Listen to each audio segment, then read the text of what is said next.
I felt like I was doing everything in the house even though it was Mother's Day, and my husband completely relied on me for everything, so I was running away with my children. This morning, I woke up early to order myself coffee so he could take our son to pick it up and surprise me. Then they went to the grocery store, thoughtfully picked out my favorite breakfast, and came home. My husband made half of the breakfast and then asked me to make the other half. It was no problem. He acknowledged that he was asking me to do the work while still taking credit for the benefit of our kids' experiences and memories. It was no problem until he went upstairs to go to the bathroom. After 45 minutes, I walked upstairs to check on him, and he was asleep in our bed. He slept the entire afternoon. Later that day I was doing the absolute mountain of dishes and he asked me to make a grocery list. I asked if he could please make the list because I was in the middle of doing the dishes, and further tried to coax him by playfully using Mother's Day. I really didn't want to drop what I was doing to look in the fridge. He was already standing right in front of me to tell him what we needed for dinner. He knows what the ingredients are. He could easily look himself, but he insisted I help him. I was super frustrated, so I took a deep breath, washed and dried my hands,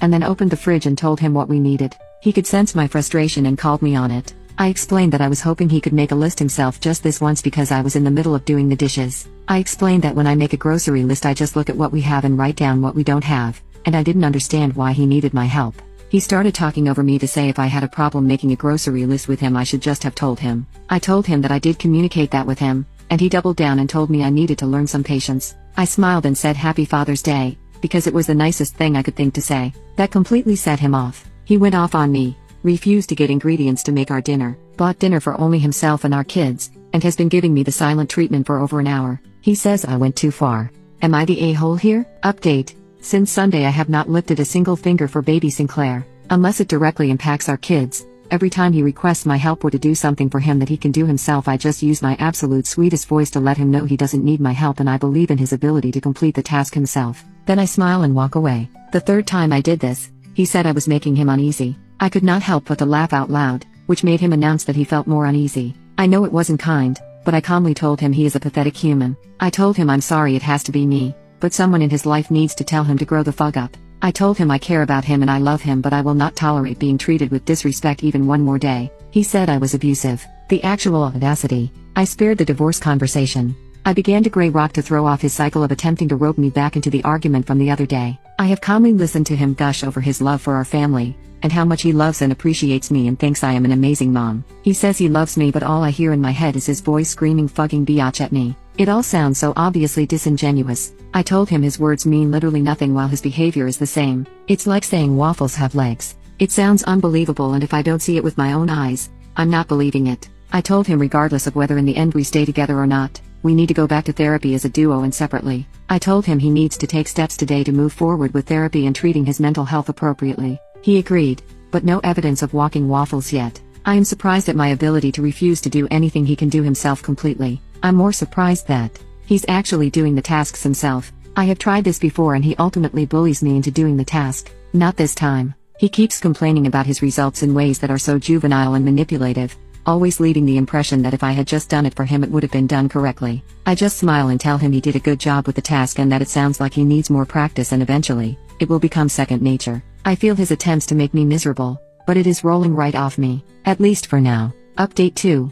First, since Mother's Day he has not shown any sort of attempts for progress. He has lost his control and repeatedly called me a fucking BTCH and other awesome pet names for his minor irritations towards me. Example, I asked him if he wanted my help bringing in groceries. Apparently, he wanted to do it himself to let me relax, and my offering ruined his plan, so he was essentially throwing an adult version of a tantrum. I explained that it doesn't feel like a genuine gesture, especially because now I'm being yelled at for offering to help. LOL.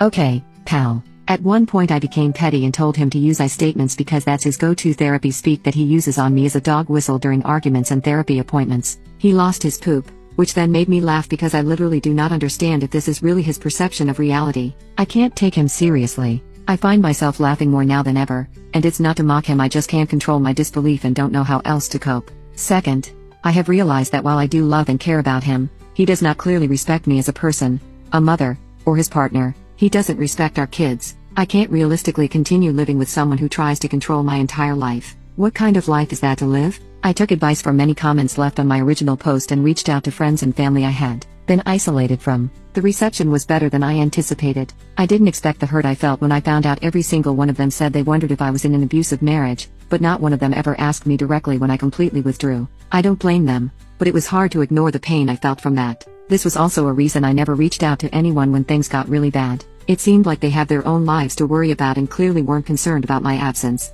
A couple of the people I reached out to were lifelong friends that I had to formally end friendships with when I started dating my husband because of his jealousy, and I never got to mourn those friendships. It felt like a piece of me that had been broken began to heal. Anyway, it was a positive step because some of my family members were relieved I opened up to them, and now I don't feel so isolated and alone. So thank you to everyone who encouraged me to do that. 4. I am not sure what my next steps are, but I feel more confident about my path forward. I do know that from here on out I'm doing whatever the fuck I want. Update 3. I knew I was in an abusive marriage, but I was stuck. I continued to be stuck until it escalated beyond return. I wanted to update you to show how things can escalate. The next month after my original post, he pushed me backward on the stairs. The month after that, he started threatening his life if I didn't stay with him. The month after that, he started looking into buying a gun. The month after that, he was physically extremely violent to me in front of our kids and emotionally violent towards them. Police were called multiple nights in a row. My kids and I have stayed at someone else's house since mid-November. We left with a weekend's worth of clothes each, toothbrushes, and some of their favorite toys that I could quickly grab. We are starting completely over and it feels very weird. From my previous post, he drained the savings I had accumulated to escape with my kids. I am finding a new job and have a GFM open as a desperate attempt at leaning on the community. As weird and scary as this process has been, I have never felt safer. My kids have never been happier.